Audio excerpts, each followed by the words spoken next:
Everybody. It's really wonderful to see so many people here from so many different places. I'm Donna Maya, one of the order members at the San Francisco Buddhist Center, and I and my compatriots in the Green Sangha Affinity Group are putting on this evening in honor of Earth Day, which is tomorrow. So we have a wonderful program lined up for you all. I'm going to very, very briefly just give you a rundown of what's going to happen in the evening. I will introduce people as they come along and you'll get the full instructions for anything. So first, what we're going to do is we're going to actually have a wonderful performer, Lila June, to perform some music and some poems for us. After that, we're going to have an introduction to the Rainforest Foundation, which is the foundation that we are doing this fundraiser for in honor of Earth Day. And we will introduce the Director of Strategic Impact, Kim Chaix. Then we'll have a meditation session for about 25 minutes. We'll have a break for about 10 minutes. We'll have Minal, who will read some poetry. And following that, we will have Marta and Tim from our Missoula Sangha, who will give us some very interesting updates on farming and gardening. And also Christine from Vancouver. We will have some poetry reading from MJ and John, and a few details at the end. So that is our evening for tonight.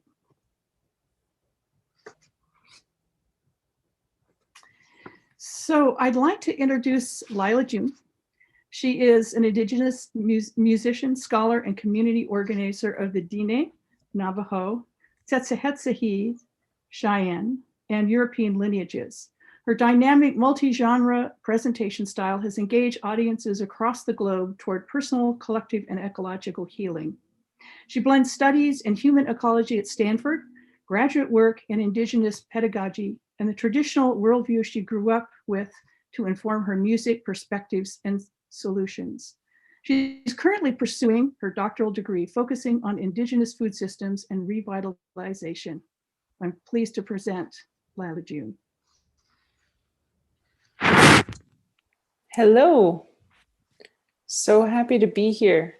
So grateful for the invite. So happy to share a little space with all of you in this interesting time that we find ourselves in.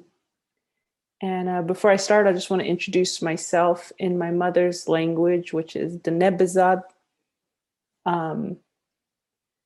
Yeah, so Yat Eshik E Auto Shidene She Nanisht Ejit Hachi in Shlondon Haskai Dene Bashishi Ashin Hidashiche Bilagana Eda Chanel. Taos New Mexico Daint na shot. Aquit ego deneast an initial. So what I just said is greetings where the sky and the earth meet, my kin and my people. I'm from the Zuni division of the Tachitni clan of the Dene Nation. We are also incorrectly known as Navajo. And then I said my father's mother's clan is of the Cheyenne Nation. My mother's father is of the Salt clan of the Dene.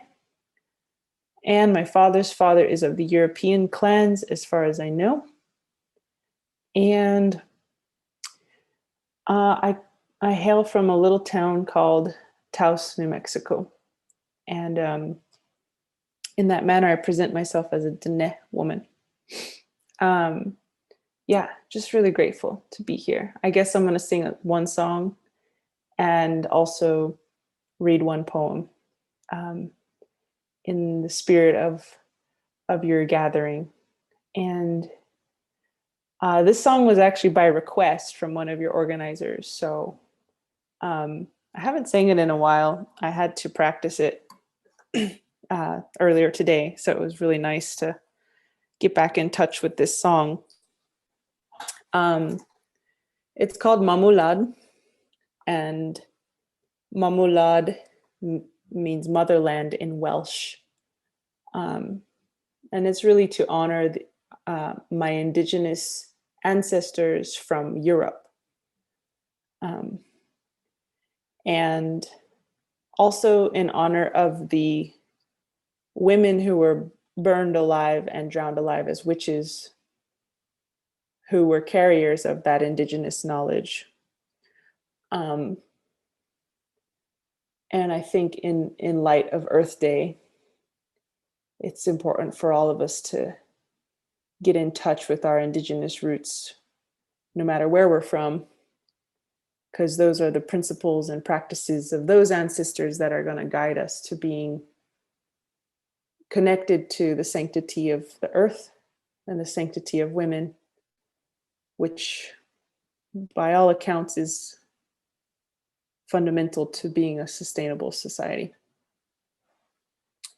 So here we go.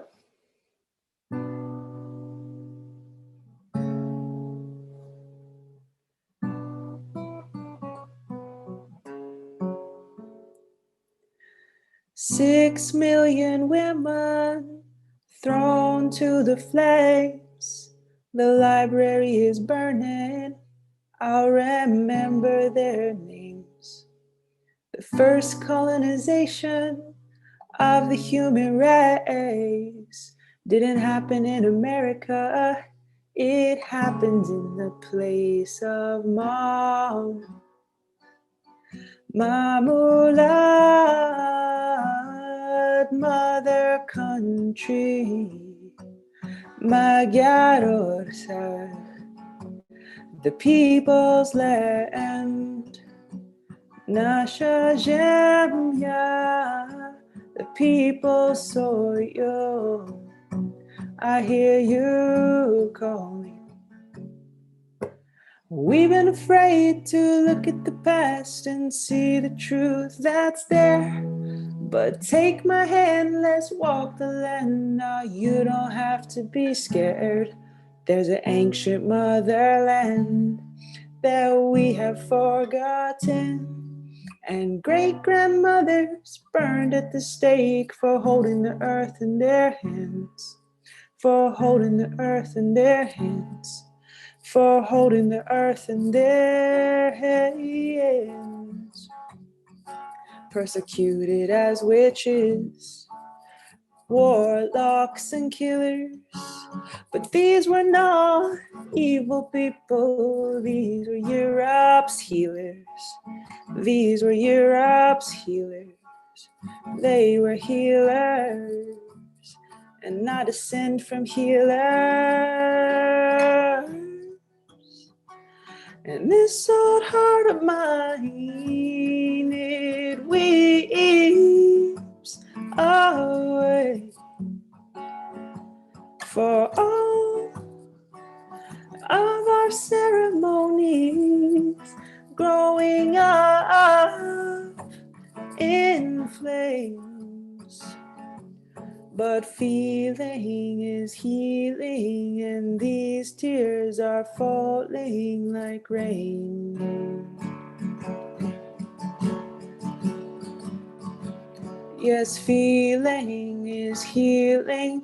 This is why we remember their names. Yes, feeling is healing. This is how I wash away the pain. So let it rain on this land.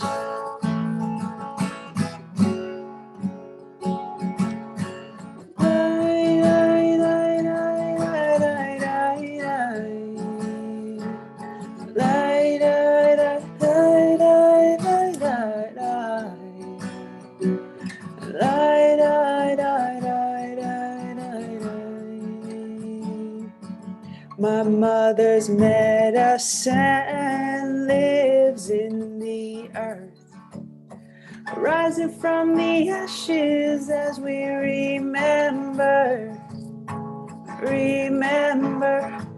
I can hear her song running through my veins as my brothers blow on embers of old bard stories. Old bard stories.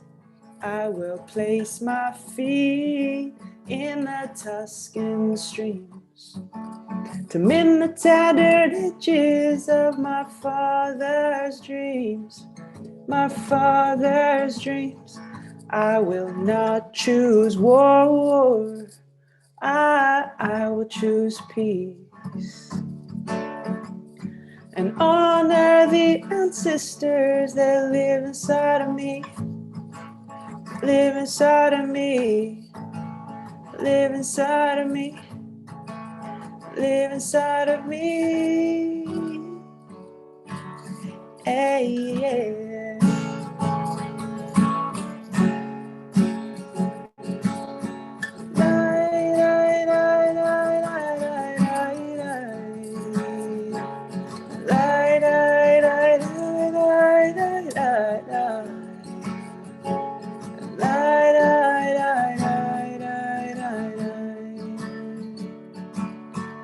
Honor what lives inside of us.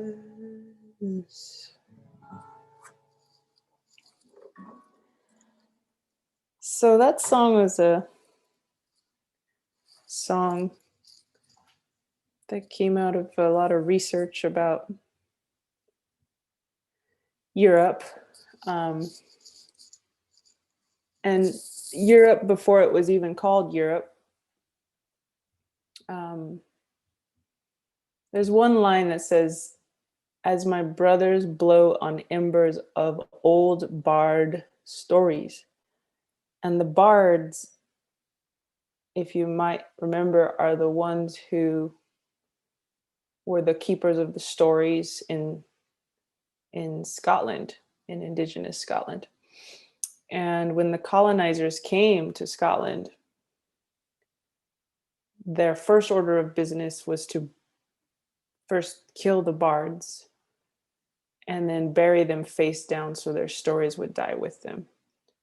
So the British Crown was very instrumental in the near destruction of bardic culture.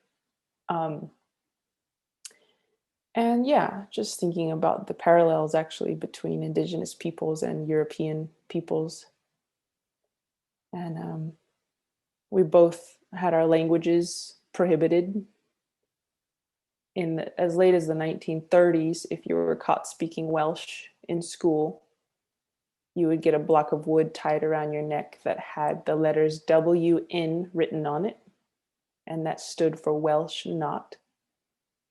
And the only way you could get this block of wood off of your neck is if you caught another kid speaking Welsh. And it's really similar to what happened to my Dene grandmother in boarding schools in New Mexico. She said anytime a kid was caught speaking Denebazad, they would have to write 100 times, "I will only speak English, I will only speak English, I will only speak English." So another parallel is disease epidemics. About 98% of indigenous peoples of this continent were wiped out, mostly due to disease, infectious epidemics. It would blow through whole villages, and all that would be left is a few children. Whole cities, really. We had more than villages here, we had cities. And similarly, the Black Death or the bubonic plague wiped out about a third of Europe overnight, which is a big trauma that we're still healing from. And so in any case, I just saw how we're actually quite similar. And a lot of the violence that was committed on Indigenous Europeans was then exported and mimicked on Indigenous peoples in the quote unquote Americas.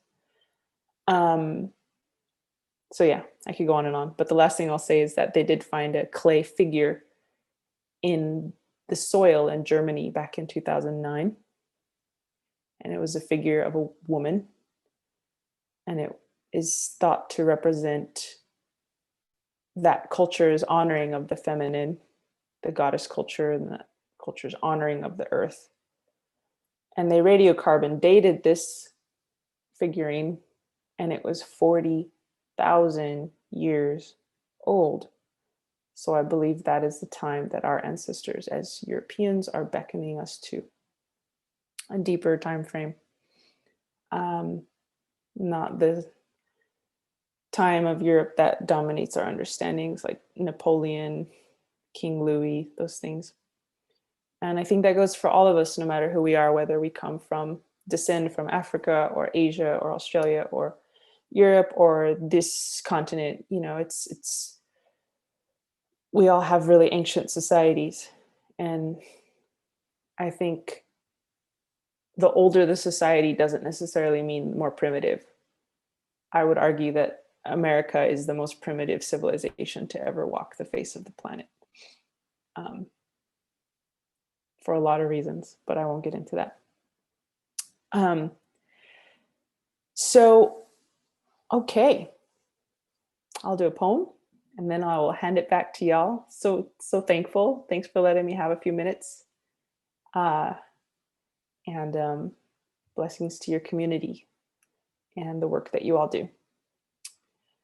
I'm trying to think which poem to do. I'm feeling called to do this poem called God is the Water.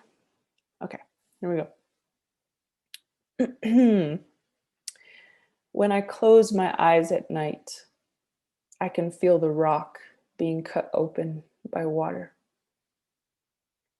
I hear a grandfather's song, and it sounds like sand walking down the river bottom. And in this song, they talk about how even the mighty canyon walls were carved by meandering streams.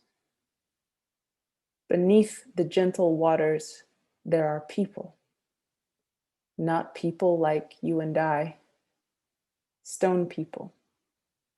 And when I close my eyes at night, I am one of them.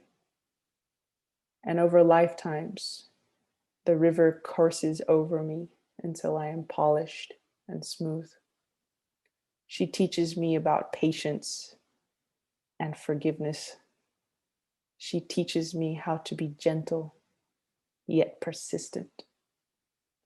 And in her language of trickles and bubbles, she speaks to me.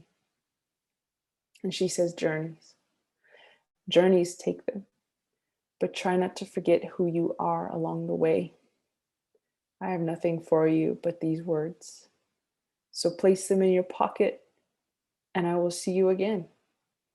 When you arrive at the ocean's throne as 1,000,000 kernels of sand. Her voice hums in my blood, quiet as a stream in the night. And it is this song about how we are all so loved. The eagles dip their talons into her soft body and pull from it a fish, a flesh meal for their children. She sings this song with them, and it sounds like feathers cutting into the sky. And it is a song about how even hatred will surrender to wonder. She is breaking my heart apart like a stubborn granite puzzle of problems. And even my most hard doubts and sorrows give way to that infinite grace. And I didn't know it, but apparently grace comes in the form of a raging river and rips away everything you think you own, all the blame and all the shame, and replaces it with a weightlessness so profound that you can't not cry. Tears of absolute praise, and run all around the riverbanks, shouting to the cattails and the willows and the trout about the truth of beauty, about the truth of a creator that breathes through the trees, truth of a creator that weaves winter from water and night, truth of a creator that weaves bodies from dust and light and carries us down the river of life over and over and over again through many iterations and incarnations until we finally understand the meaning of love, until we finally understand the meaning of forever. Forever. In the language of the stones, there is no word for regret. There is only the complete understanding of what it means to be a beloved son or daughter. We are the rocks, and Creator, she is the water. Thank you for letting me share that. Prayers are with you all, and I'm really grateful that y'all allowed me to be here with you all. And may you have just a most wonderful event.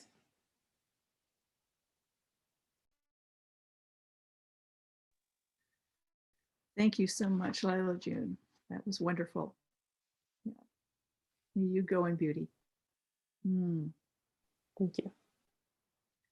Okay, so now we're going to change pace a little bit. This is going to be a little more discursive, and I'd like to introduce the Rainforest Foundation Director of Strategic Impact, Kim Chaix. Thank you so much for having me, and Lila June. Wow, what can I say? It's it's a tough act to follow. I think we had the pleasure of having you about 9 months ago on an event that we organized in the middle of the pandemic. This was on June 21st, the summer solstice. We organized an event to support the indigenous people of the tropical belt of the planet who were facing very difficult time. And as we all know, as Lyla has mentioned, they have often been the victim of the worst impacts of disease and neglect and oppression and the pandemic that has befallen the indigenous people, and in particular, I'm thinking of Central and South America, where we work, has had a disproportionate impact on indigenous people who science is shown us are the best protectors of the forest, these tropical forests that we know to be account for about a third of the solution to the climate crisis that we face. So we need to keep these forests standing, and we need to make sure that the indigenous people, who are the best keepers of the forest, again, remain healthy and remain able to protect their forest for the benefit of all of us, no matter where we are. I'm in New York, I'm in Brooklyn. I'm calling in from Brooklyn and New York, but I grew up in Nicaragua, so I have strong roots to the indigenous culture there. And here in New York, we had the opportunity to have our office.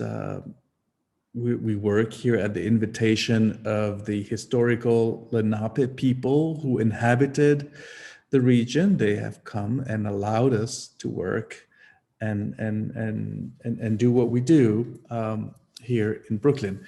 But so I just wanted to thank you all for having me and for having chosen Rainforest Foundation as the beneficiary of this event. It means a lot to us to have been selected.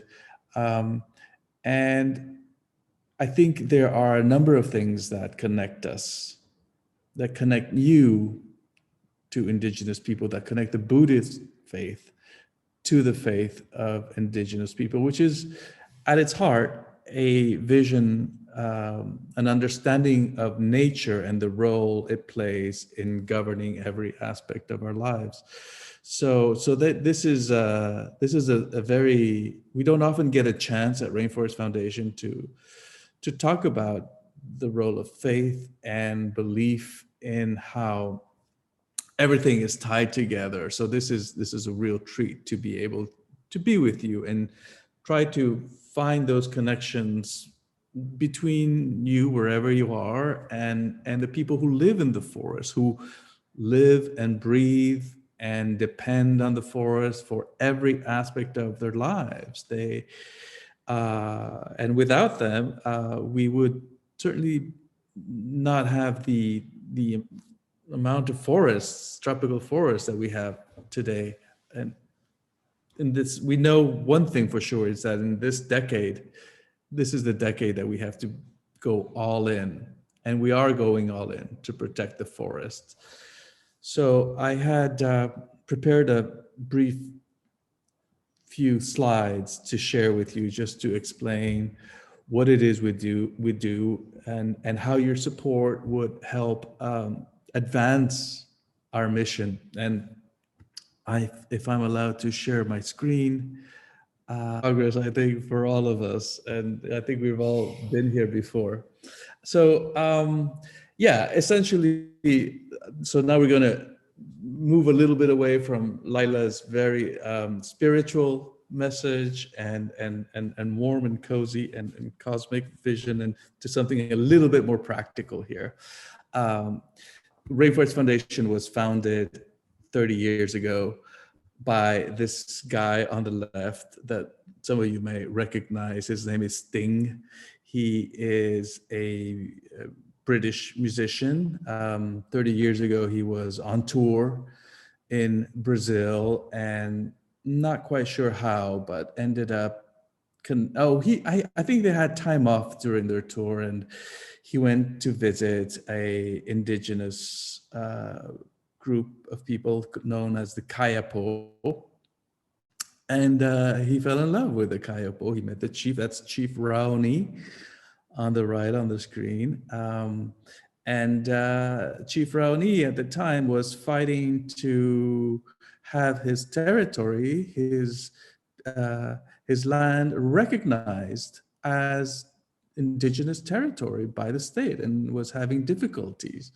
And that meant that without recognition of their territory was open to exploitation and plundering and invasions by outsiders. So Sting said, hey, I'll see what I can do. And so he went and visited and discovered that the best way to protect the rainforest, remember, this was circa 1988 when the discussion around deforestation was a topic that was in the news. And he said, Sting discovered that the best way to protect the forest is to make sure that indigenous people have the rights to the land, the titles to the land, so that because they knew the land best, and they were tremendous protectors of the forest. This, where you see in this slide, it says Xingu Indigenous Park. This is, as it's indicated, a snapshot on the left, 1994, what it looked like. The red dots are invasions and deforested areas. And the panel on the right, 2010, shows how the park, which was demarcated as a result of this partnership between Sting and Raoni and the pressure that they put on the government, you can see how dramatic the difference is, how stark the difference is between territories that are protected, that are controlled, and that are owned by indigenous people versus the other land. So this is at the heart of what we do, is ensure and support indigenous people in the tropical belt in their efforts to protect their territory. I think this slide speaks for itself, why it's so important. I want to give you a zoom out a little bit. If you can see my cursor on the bottom right of your screen, that's the Xingu Park. If you can see this right angle here, I think you can see it here as well. So that gives you an idea of where we are focusing on in the Amazon. So this is, the Amazon. As you all know, it's the biggest tropical forest and 10% of the world's biodiversity. There's so many reasons, obvious reasons, that I don't need to explain to you why it is so important to life on Earth and why we are really in a battle to protect it. The panel on the bottom right shows the different categories of protected areas. You'll see that the light blue is the land that is recognized as indigenous land. About 2/3 of the Amazon is in Brazil. As you know, Brazil is right now experiencing some very difficult times with a president who is intent on opening up indigenous lands to all sorts of exploitation, and who also believes that the best service that he can provide to the indigenous people in the Amazon is to bring them into the fold of quote unquote civilization. So this is not a good moment in Brazil. Briefly, the main drivers of deforestation are coca growing, timber logging, mining on the bottom right. You can see the mining pits. And, I chose this photo of this boy because oftentimes, as is the case with, for example, poaching or other activities that have an impact on wildlife and forests, it's the poorest people who are made to carry out these activities because of very limited economic opportunities. And ultimately, what we want to do is make sure that the forest is more valuable and generates income to improve the livelihoods of people. And that is something that we're working on. And I'm not going to go into it now because we don't have a lot of time. This is where we work in these countries. We work directly in this country, but with partners. We work across all the Amazon countries and in Africa and also in Asia and Indonesia. But here at Rainforest Foundation US, we have programs in these countries right now that are in operation.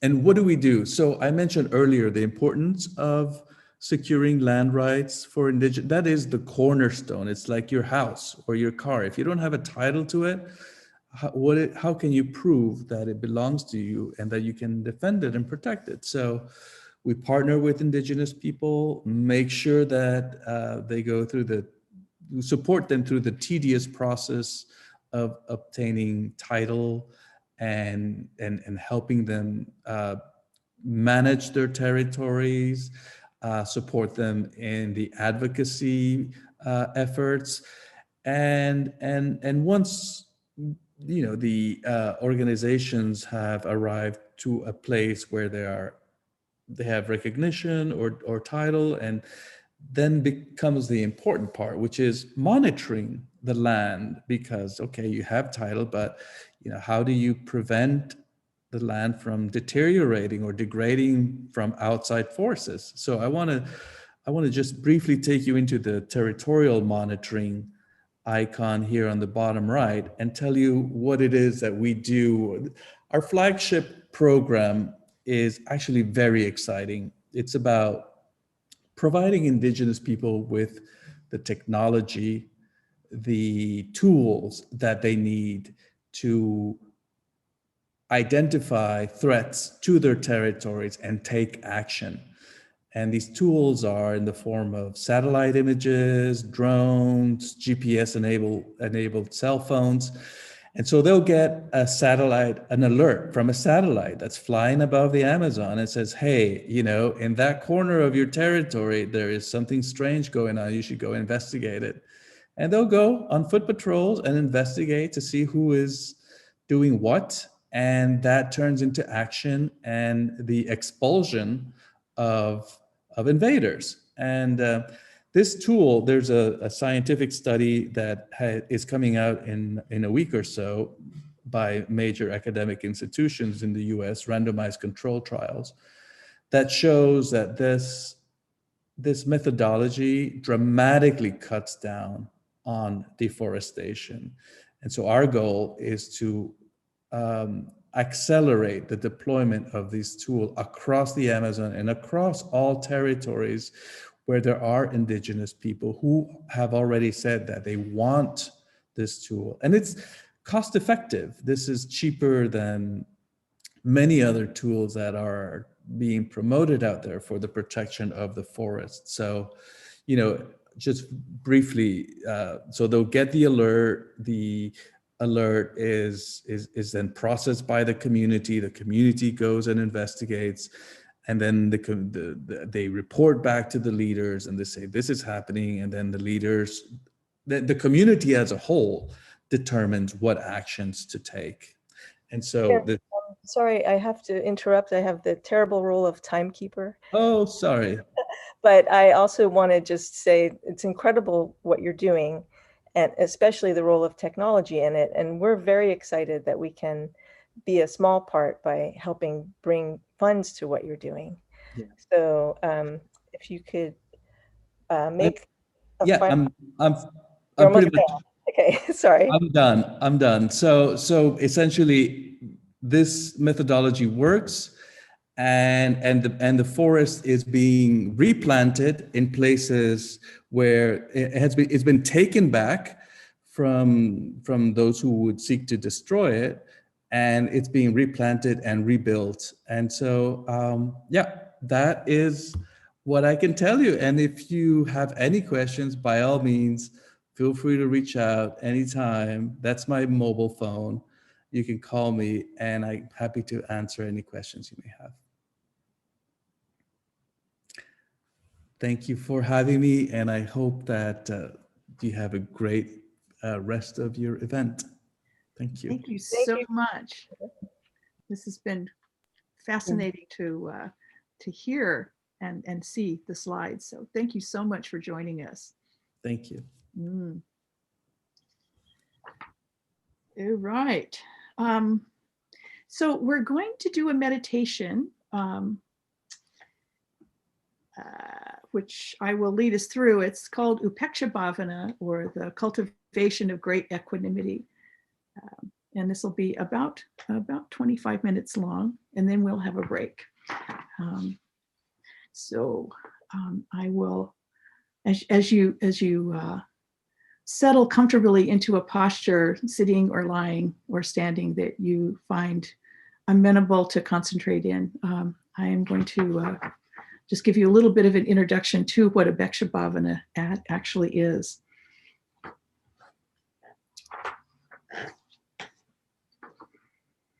Upeksha, the great equanimity, rests on a firm foundation of metta.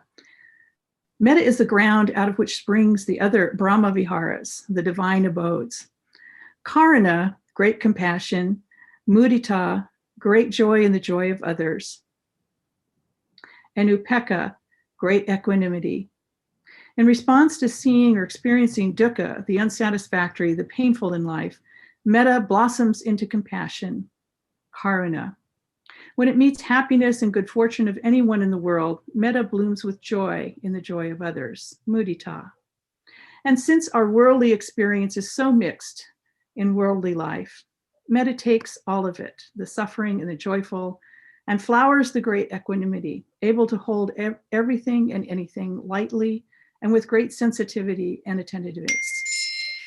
Not blown about by the worldly winds, we become in ourselves the still calm point around which everything can whirl and spin. And yet we can remain imperturbable, steady, a resource for the good in all beings. we ourselves become the fruit of practice that nourishes all life. So take a moment now to settle deeper into your posture.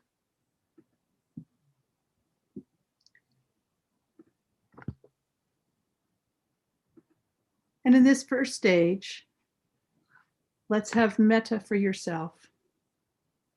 You are here, seated, practicing, and that sure counts for something good, no matter how you are feeling at the moment.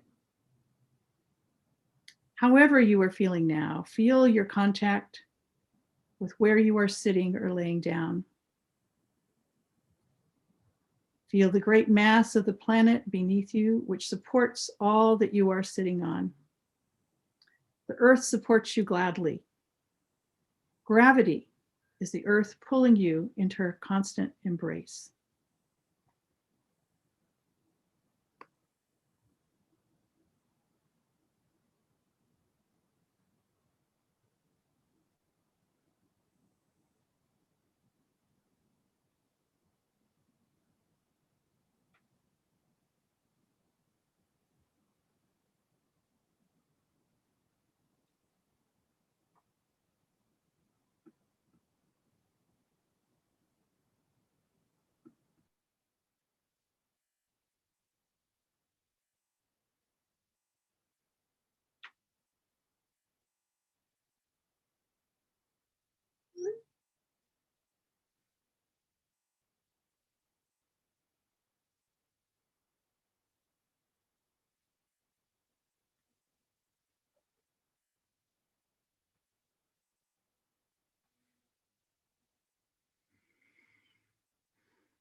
Next, consider an ordinary place that you know of, but not in detail. A city park, someone's ordinary backyard with typical landscaping. It's not bad, not particularly beautiful, it's neutral. And yet there are plants there that absorb CO2 and release water vapor and oxygen. Birds and insects and small mammals find food and shelter and reproduce there. People also come and go out of this area. Think of them with friendliness. Reflect that they live their lives and die as creatures do, with both pleasures and suffering. Hold these both gently in your heart, the pleasure and the suffering. Hold that with kindness and care, recognizing that this is how things are.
Now think of a place on this earth that brings you joy. Think of the beauty of it, the times you spent there, a place that powerfully draws your heart. Recall as many details about that place and your experience in it, the fragrances of the plants, the angle of the sun, all the sounds that are there. Enjoy these things again mentally. Savor how this dwelling there has nourished you, freshened your outlook, given you the gift of spaciousness. Recall that all the little lives there, plant, fungi, insects, tiny animals, birds, all live and die, suffer and have pleasure.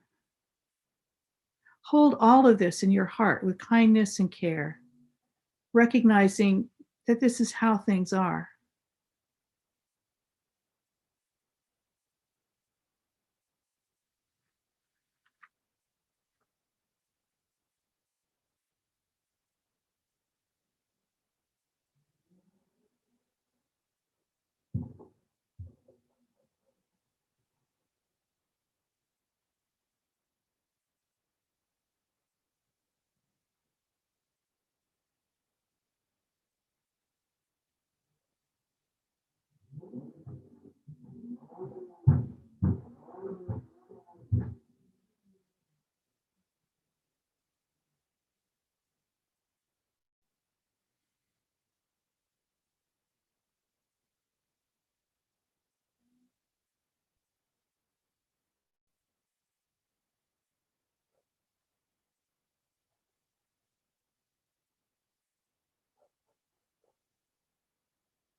Now bring to mind another place, one which isn't so lovely, perhaps, one that may be strewn with trash, fouled with bad water, maybe covered in cement. But consider the plants there who are struggling but still growing. All sorts of beings can live in places that may not be beautiful. It may be an ordinary urban street full of asphalt, paint, buildings, not much to see. But try to cast an eye of friendliness on this scene, where weeds may be growing, flowering, pushing up through the cracks in the cement, algae coating rocks along a creek, insects that crawl and fly, people coming and going, cars, trucks, justice and injustice. All manner of things are happening, all sorts of life coming and going. All these signs that life still emerges and grows and tries to heal the land and the waters. All who live here, great and small alike, also live and die, suffer and have pleasure. Hold all of this too in your heart with kindness and care, recognizing that this is how things are.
Finally, bring all of these places and all of these beings, including yourself, together in a great circle of friendliness, care, and concern. We are all born, live, and finally die, experiencing our lives as they are, as they go.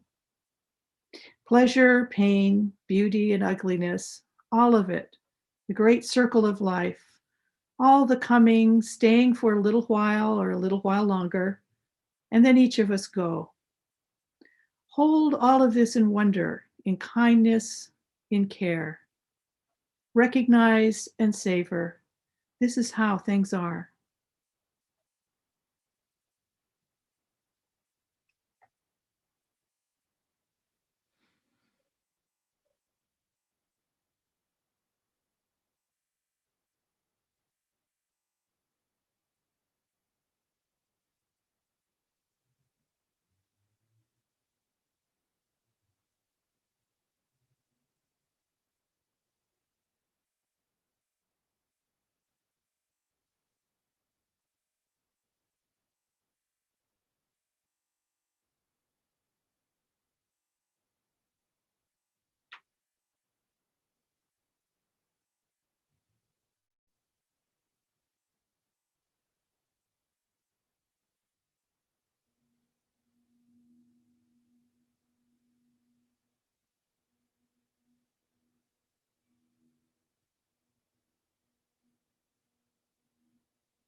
May all beings be free from suffering and the causes of suffering.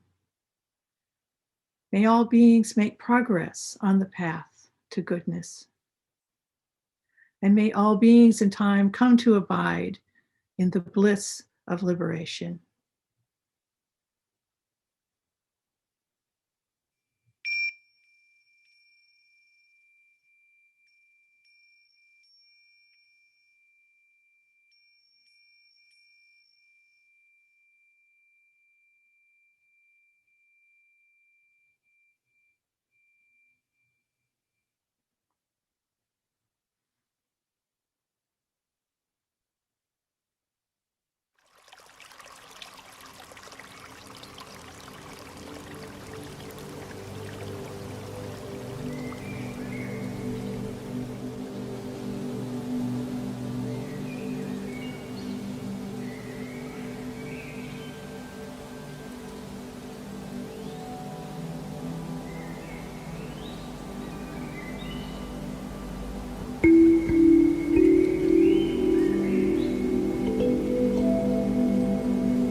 righty. Well, here we are.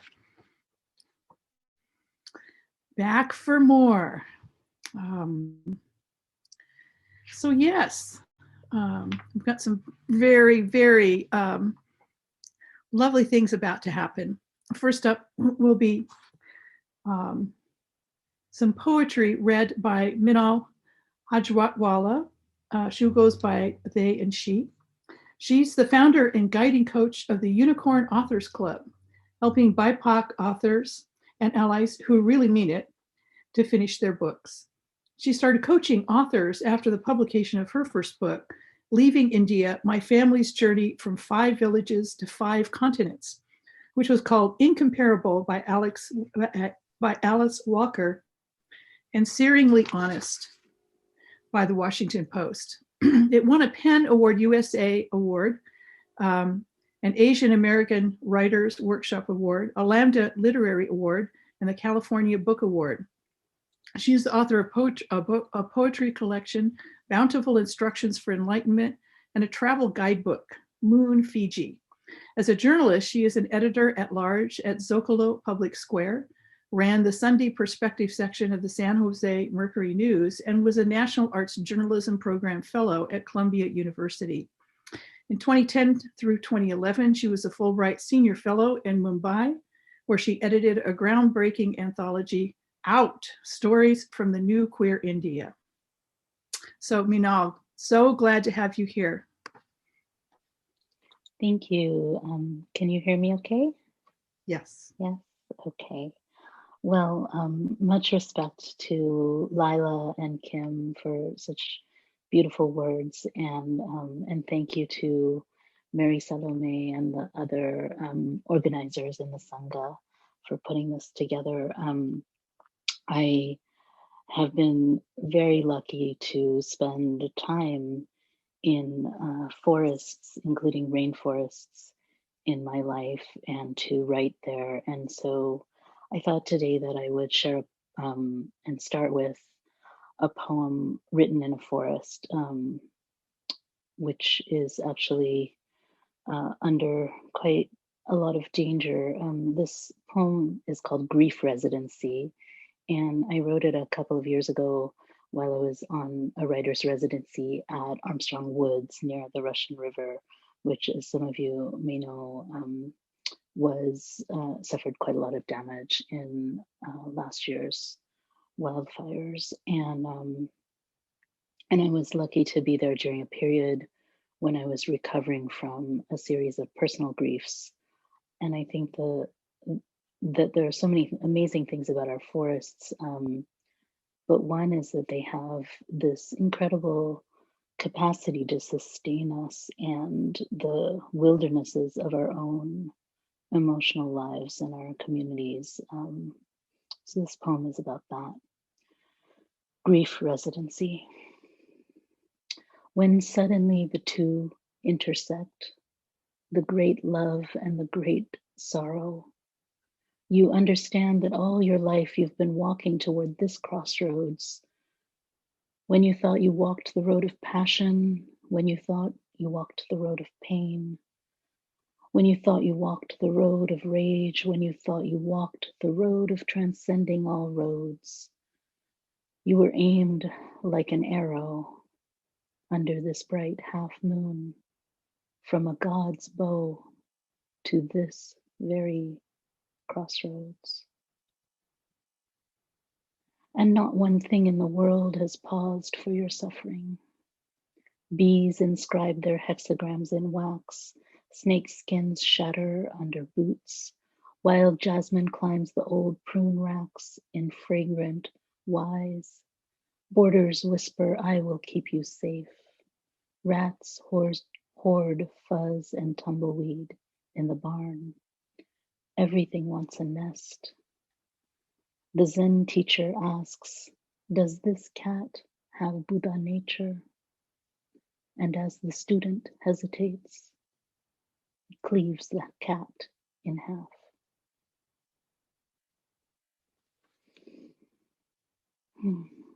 So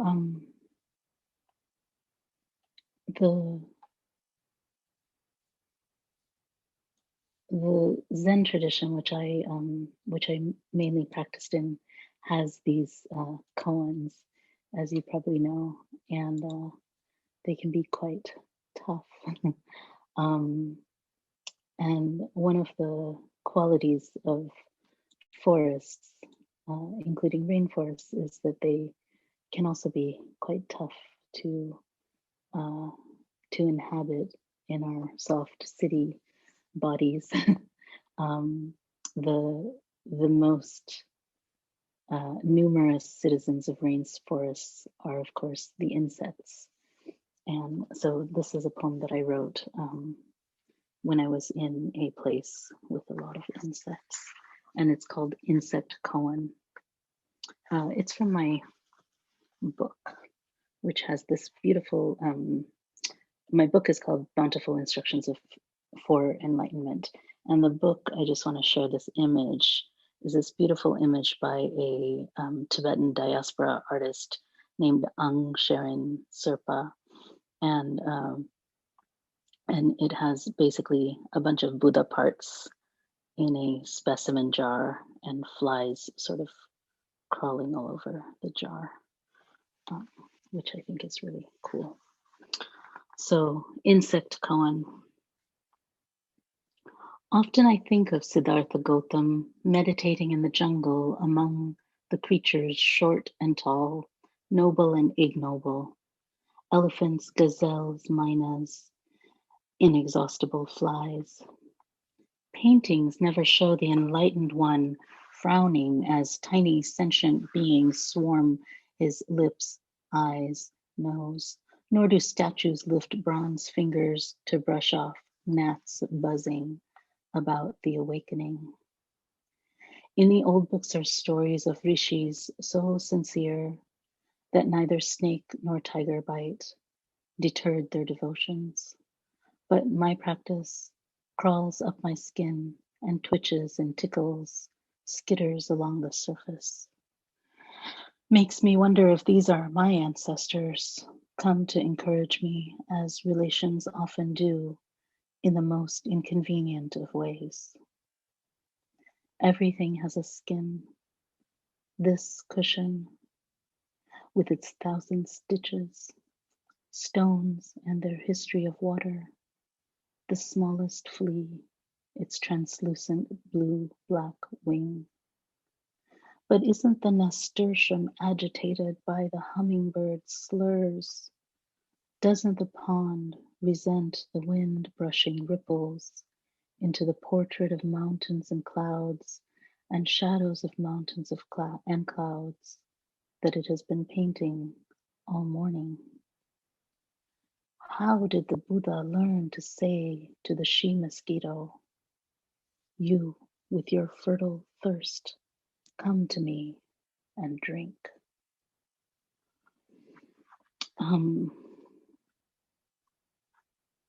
I appreciate very much the meditation on equanimity, which is really hard to come by these days. Even a couple of minutes of reading the news destroys it, at least for me.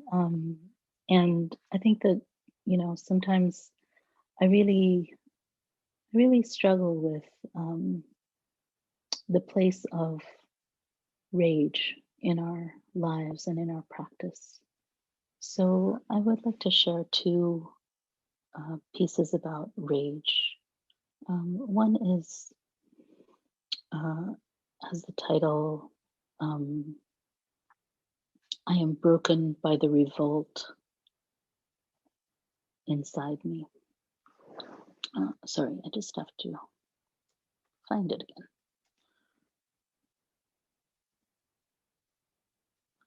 As Kim said, although we have been doing Zoom for many months, it's still somehow new every time. So maybe it's beginner's mind at work. The title of this poem is called I'm Broken by the Revolt Exploding Inside Me, which is a line from writing by Namdeo Dasal. And Namdeo Dasal was a poet and the founder of the Dalit Panthers, which was a movement in India modeled on the Black Panthers for the rights of Dalit and untouchable people. And so this is the line that that I begin this poem with, and I am thinking very much today of the life and the spirit of Makia Bryant, who is now an ancestor or on her way to being an ancestor. Your rage is pomegranates spilling open on ice, is the flute's silver seam, is a volcano spitting rivulets of fire to wash clean these corrupt lands. Your rage is solidarity before, after, and during the hashtag. Your rage is the angel of karma before, after, and during the video. Your rage throbs tight in your chest against symbologies of sticks and stones and chokes that break ligament and bone. Your rage is the fulcrum of your desire, chimera busting out of cages, heart sparks flying. Your rage gets shit done, and it is no joke. Your rage is the gold truth of sunrise, what you sit with long enough to dissolve your fear. Your rage checkmates your compromise. Your rage focuses heat like a magnifying glass and bursts into flame. Your rage is a cool blue spotlight circling the empty stage. Your rage is the dog who won't lie down for the wrong master, fierce hen who won't be moved till her brood is safely hatched, moth who unbinds his cocoon and lifts his body to the moon. Your rage is a lesson, and you learn it as you breathe. Your rage is this holy sword slicing through stone walls. Your rage is a sentence that says what it must, full stop. Your rage is our dream of a sweeter, brighter world. Your rage is this oar treading the sea to steer this ship, this gorgeous, fucking hot mess, goddamn revolution. So that's one sensation that I have about rage and the clarity of it. And I'll share another poem, which is also about rage, but it's about rage in the context of equanimity and of the four divine abodes or the limitless abodes that we practice with. And this poem I wrote at Tassajara Zen Center during a week-long people of color retreat there. Abode. In the house of love, save the best room for rage. Give it the softest, warmest blankets, sweet, endless light of the plains, a stack of dishes to break. Tell it to make itself at home. It will anyway. Let it roam through the dungeons where compassion wrestles suffering into chains. Let it mess up the kitchen where sympathetic joy is whipping up confections and spaghettis for all beings. Let it piss in the pots where equanimity and generosity are scrubbing daily on their knees. Let it whirl through the study, ruffling the rondos that loving kindness composes each dawn. Notice rage, notice where it tells the truth and when it lies. Honor it like a divine guest or your beloved soft-hearted child, the one who will not let you rest until you have made room in your abode in your home for one more stray cat, one more bastard child or thought, unwanted, with nowhere to take refuge. And so I think that I would like to close tonight by saying that I used to practice mainly at San Francisco Zen Center when I lived in the city from about 2001 to 2009. I lived in San Francisco, and but during that time I really loved also coming to San Francisco Buddhist Center for the POC Sanghas with Viveka and other folks, and I'm thinking of your beautiful meditation room, and it's really an honor to be in this meditative Zoom with all of you. And so I'll just close with a very short poem that is called Prophecy. Prophecy. Someday we will meet again and breathe the same air. Thank you. Awesome. Thank you so much, Minal. Much beauty and poignancy there. Okay. So next we have two remarkable people from our Missoula Sangha. That's Marta and Tim. They have been interested in finding sustainable projects and missions for the past 20 years of their lives. They have focused on creating their own house with a ground source radiant floor heat, solar panels, and root cellar to store the local vegetables, and gardening space, to name a few things. They're now starting all over to do the same with their previous house, which was built in 1940. One of Marta and Tim's passions is supporting local food. In 2015, they joined forces with a young local vegetable farmer who lacked land to farm on. They were able to purchase 15 acres of land with decent soil, no rocks, in the Bitterroot Valley. The land had been used for alfalfa, hay, and sugar beet farming, and had irrigation ditch for water access, but no other infrastructure, no power, no roads, no buildings, no irrigation. So began a 6-year adventure of helping farmers, and there are now 3 who work together. A successful organic regenerative vegetable farm. So began a 6-year adventure of helping the farmers, and there are now 3 of them who work together to create a successful organic regenerative vegetable farm that supplies hundreds of people with amazing local food. They would love to share a few tidbits with you on this amazing but challenging adventure. So Marta and Tim, take it away. It's so nice to be invited to share our short little farm story. The story is actually really long, complicated, and full of drama, but we're going to just say it real short, positive parts. Protecting farmland and keeping food as local as possible has been an ongoing passion for both Tim and I.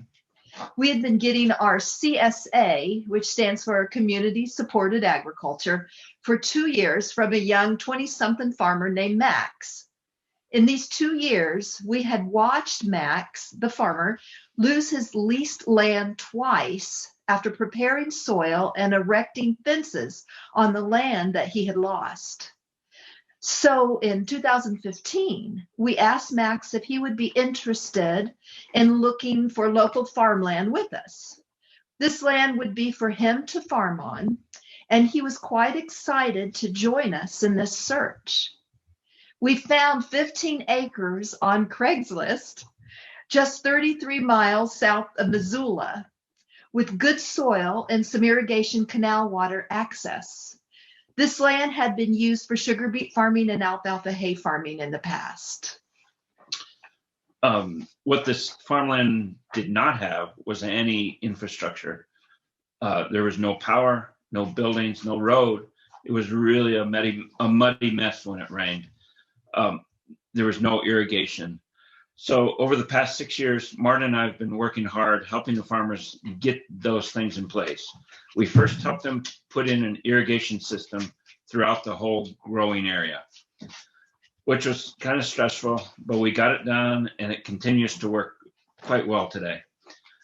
Then we worked on erecting their first greenhouse, then brought in a shipping container and converted it into a tiny house for 2 of the farmers to live in.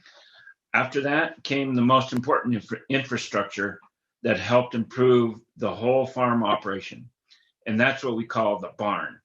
It's a 30 by 60 foot wash station, and then it also includes an area for a large refrigeration room.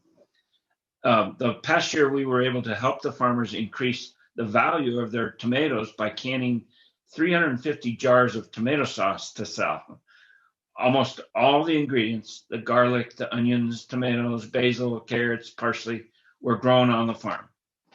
Meanwhile, Max had 2 other full-time farmers join him, Katie and Barrett, who help him. Max has also been a real talent for applying and getting grants and loans to help pay for a lot of the things. We helped him fund a few things at first, but actually got paid back for a lot of it. Now, entering their 6th year of farming, the farmers fund everything themselves and are making a decent living. The 3 farmers, but it's hard work. The 3 farmers seem pleased and continue to have big plans for the future of this farm. Thanks for showing those pictures. Max, Katie, and Barrett have shown amazing skill in producing a large variety of vegetables for hundreds of local people. They practice organic farming and use the regenerative practices of cover crops, rotating crops, drip irrigation. They acquire local leaves from a close by town to augment the soil, and 32 solar panels on the top of the shipping container. I think she showed you a picture of that. They have cornered the winter market CSAs as they have learned how to produce lots of varieties of fresh greens all through the winter that many folks in the town of Missoula have come to appreciate. They do this without heating the greenhouses. We could say so much more about the challenges and successes of this farm, but that could take a few hours. We'd like to just close at that, and thank you for hearing our story. We're honored to be a part of this pretty special evening. Thanks. Yes. Thank you, Tim and Marta. I have to say, I have a special warm spot in my heart for these 2 because they taught me a way to grow vegetables in a tub that self-water. And I've been growing lots of stuff in them. So that's been fantastic. So next, we are going to have Christine talk with us and share with us some of the things that she's been doing. She's of Celtic origin, currently living in the unceded lands of the Coast Salish people on the west coast of the so-called Canada. Her spiritual practice from a young age has been guided by her concern for the health and well-being of Mother Earth and all her relations. Since discovering tree rattan in 2010, while living in Sheffield, England, Christine has been an organizer for the Buddhist Action Month, for her home sanghas, and for the UK-wide network of Buddhist organizations. Last August, she occupied an aerial platform suspended between trees for 5 days as part of the movement to stop construction of the Trans Mountain Expansion Pipeline. She's a Mitra training for ordination with the Vancouver Buddhist Center and coordinates an interfaith prayer circle direct action group. So Christine, welcome. Thanks, Dawn and Maya. It's so great to be here. I forgot that bio basically said everything. So I'm just really grateful to be here with you all. It's such a treat. And thank you so much to the Green Sangha for organizing this and getting everyone together. I do want to just express my gratitude to the sun and the sky and the land and the waters and all the forms of life that are expressed by Mother Earth. So all my relations. Just acknowledging as well that I do live on the unceded Coast Salish territories, and I'm very grateful for the stewardship that the First Nations have showed over since the time immemorial. And yeah, that we still have the knowledge and the ceremonies and the worldviews that are such good medicine for us. I do find there's a beautiful segue between Buddhism and indigenous wisdom worldviews.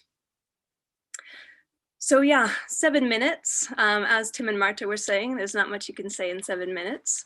But if my intro can say everything, then I can just add a little bit. So yeah, I'm really grateful to be invited as well to just share some of my experiences in engaged Buddhism, whether I believe in my opinion, any practicing Buddhist is an engaged Buddhist, but it is true that my Dharma practice in my life of late is quite engaged. So yeah, just wanting to say that these stories are reflections from the front line, blocking a tar sands expansion pipeline. And so it's pretty heavy topic, rife with violence, corporate bullying, police state, racism, genocide, ecocide.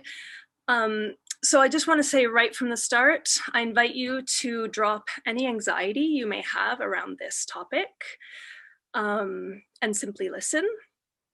More crucially, I invite you to listen in a way that's free from projection and from the niggling sense that, oh, I should be doing more, oh, I should be doing less, or whatever. So it may be true. We can always do more, less, or better. But I'm sharing the stories that have manifest out of the bundle of conditions and habits that is me, this form. And your stories will look different from mine. And tonight's been a beautiful expression of that already. So yeah, actually, I've always had eco-anxiety, and arriving at Triratna was the first time in my life that I experienced a soothing of that anxiety. And that was encountering the Dharma Dhatu, this realm, the Dharma realm, this sphere where suddenly I was able to relax and realize, well, I don't know how everything is supposed to go. And, you know, I've studied environmental science, I worked in biology, I've got a good sense that things are not right. I think everyone in the world knows that at this point. But at the end of the day, I don't know how it's meant to go. Practice ethics, practice the Dharma, work with that. So when I came back to Vancouver in 2010, after over 10 years in Europe and the UK, you know, I was really excited by the career opportunities here, but I was actually super stoked to be at the terminus of the Trans Mountain Expansion Pipeline.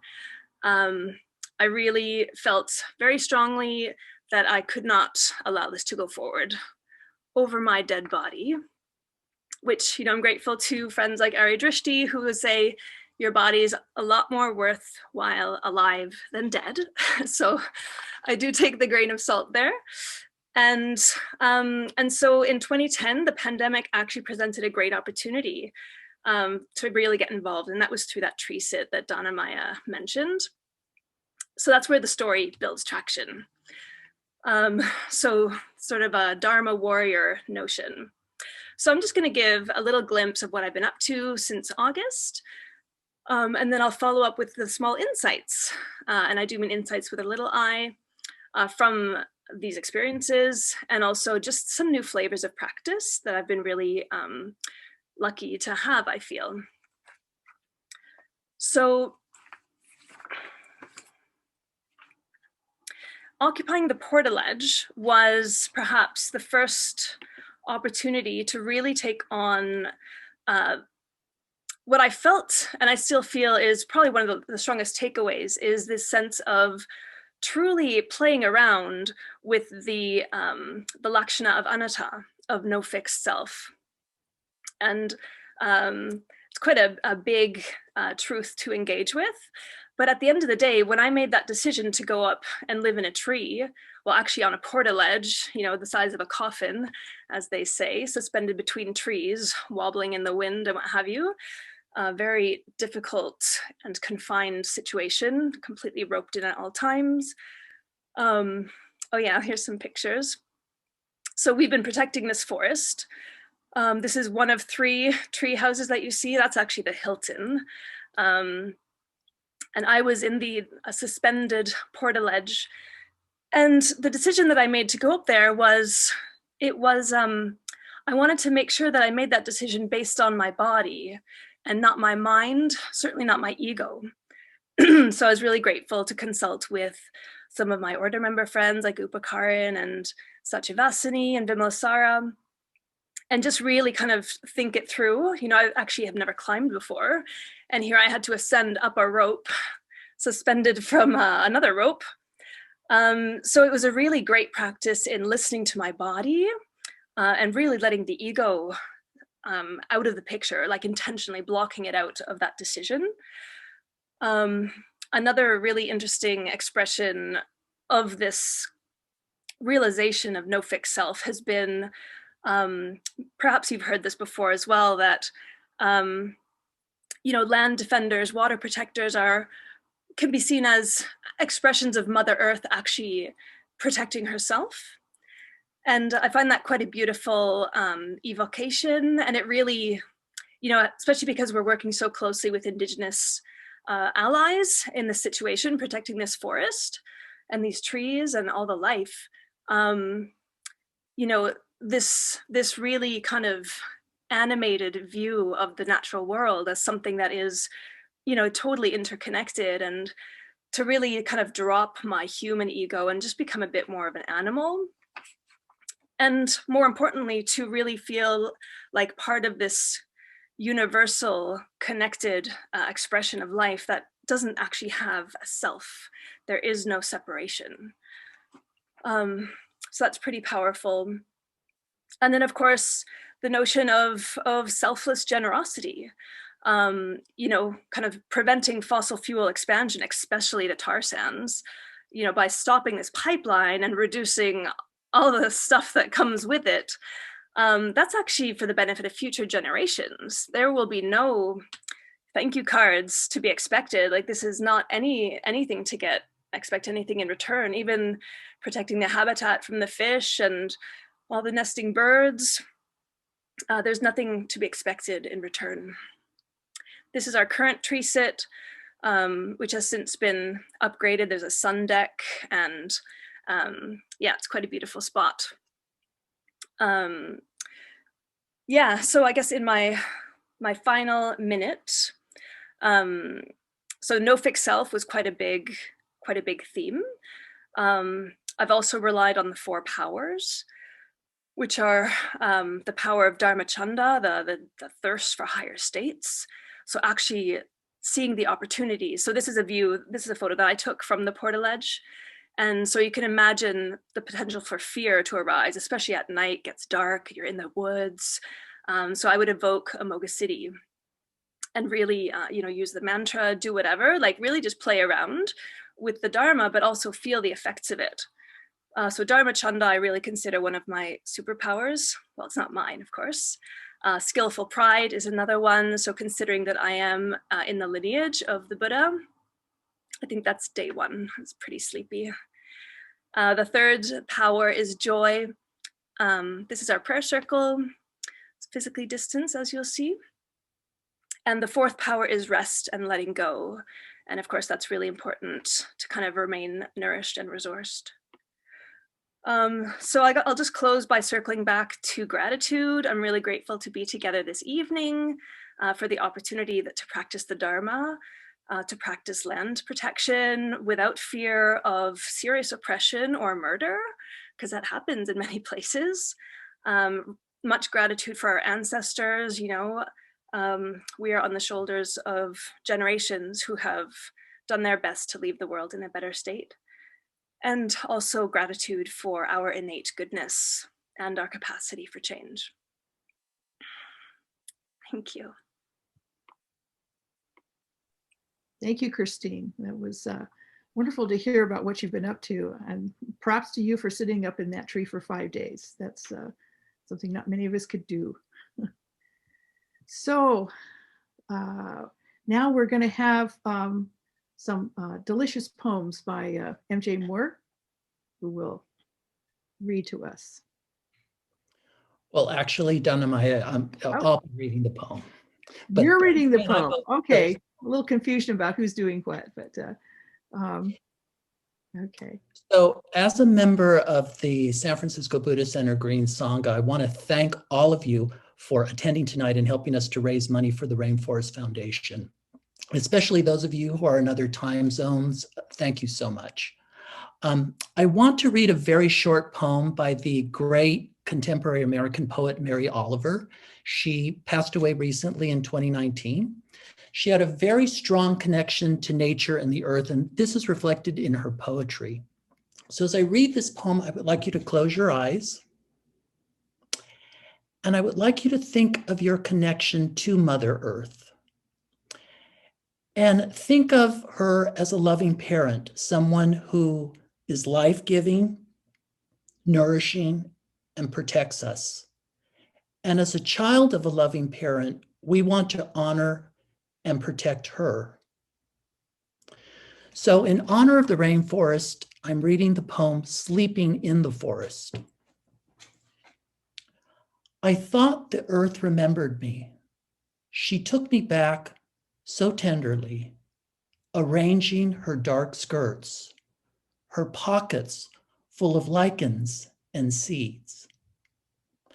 I slept as never before, a stone on the riverbed, nothing between me and the white fire of the stars, but my thoughts, and they floated, light as moths, among the branches of the perfect trees. All night I heard the small kingdoms breathing around me, the insects and the birds who do their work in the darkness.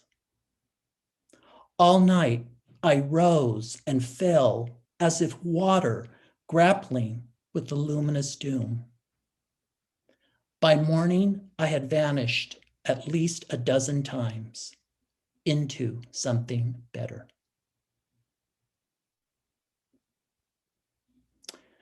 So once again, I want to thank all of you for being here, helping us to raise money for the Rainforest Foundation. And now I'm going to turn it over to Mary Wagner, who, as one of the members, has been wonderful in finding the wonderful organization, the Rainforest Foundation. And she did a tremendous amount of work, and we're very grateful to her. So Mary, I turn it over to you.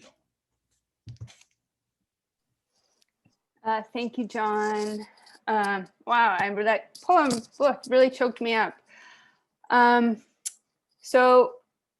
Because John totally cued me, I'm going to put it in again. Oh, sorry, I need to change the view so I can see people. Okay, much better. So I'm going to do a couple of announcements, which are, I want to let people know about Earth Day, that we will be doing, there's a tree ratna, there's several meditations happening online. You can check out the website. And I know Paramananda is doing one, although I think it's in the middle of the night, so you might need to catch the recording.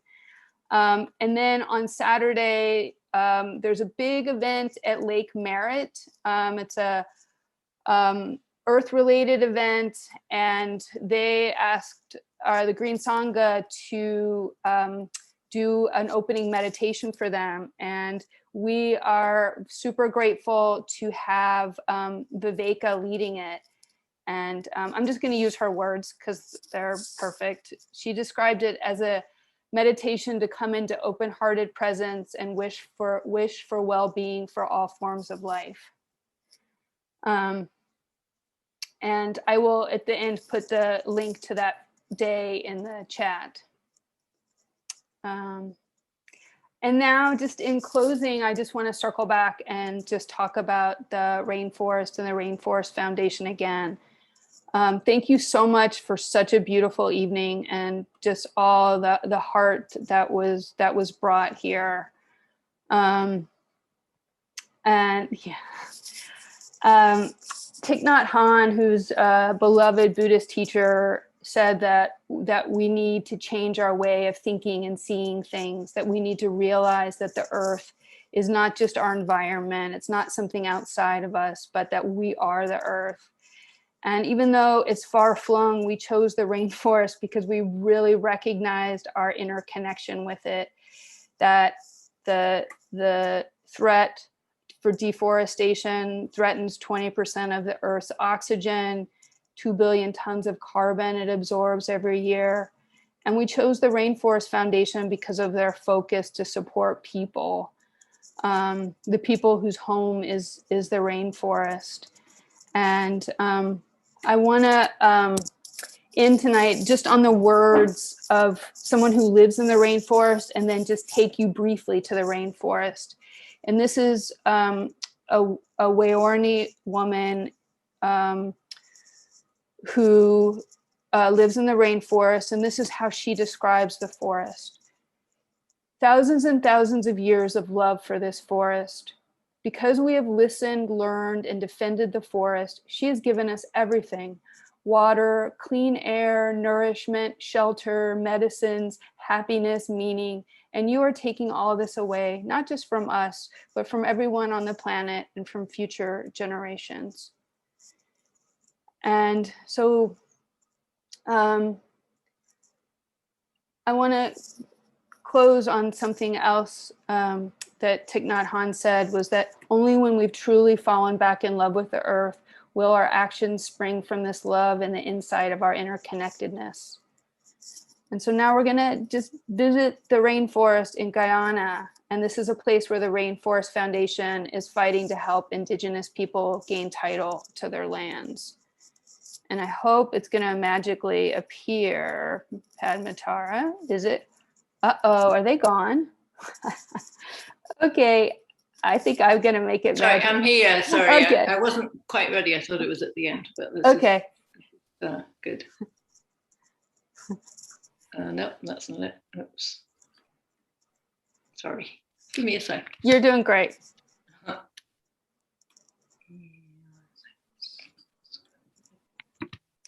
And just for tired people, it's only a little over a minute long.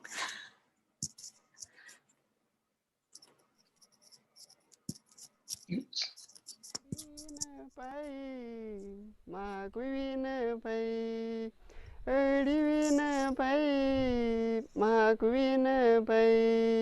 Baba ya ubule marope, Baba ya ubule marope, Baba ya ubule marope, Baba ya ubule marope. Olivina bay, Magwina bay, Olivina bay, Magwina bay, Baba ya ubule marope, Baba ya ubule marope, Baba ya ubule marope, Baba ya ubule marope. Olivina bay, Kamangwina bay, Olivina bay, Kamangwina bay, Baba ya ugone karope, Baba ya ugone karope, Baba ya ugone karope, Baba ya ugone karope. Olivina bay, Kamangwina bay, Olivina bay, Kamangwina bay, Baba ya ugone karope, Baba ya ugone karope. Thank you. Thank you for your presence tonight. Thank you for anything you might donate. And if it's not a good time for that, please just spread the word or spread love into the world. We really hope to give this fundraiser as a way of loving the rainforest and the people that live there, and maybe falling in love with the earth again. Thank you.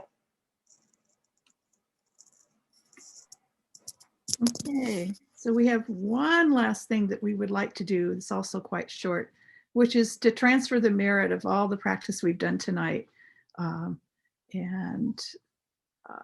I want to especially thank all the rest of the Green Sangha team, the Green Sangha team, that we've had a really wondrous time working together to put this on.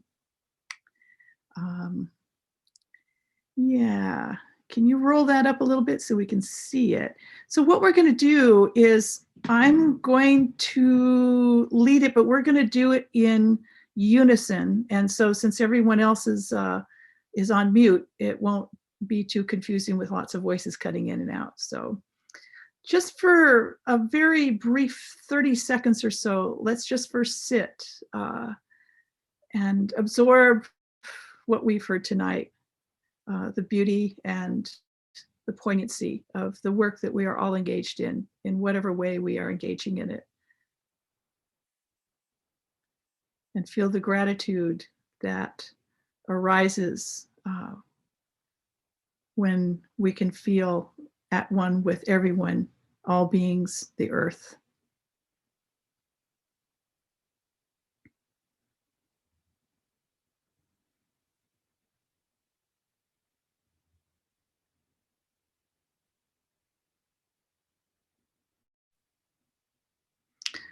Transference of merit in unison.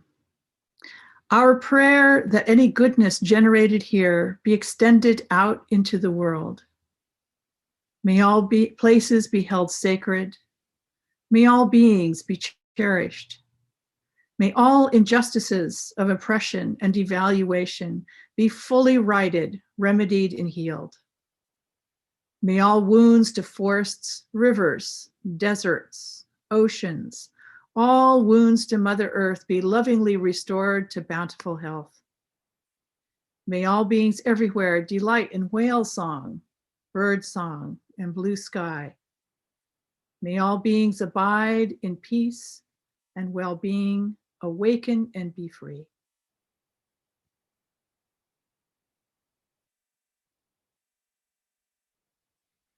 Thank you so much, everyone, to all the people who contributed tonight. And may you all be well and have a really good night's sleep. All right, we out. Thank you, all of you. That was beautiful.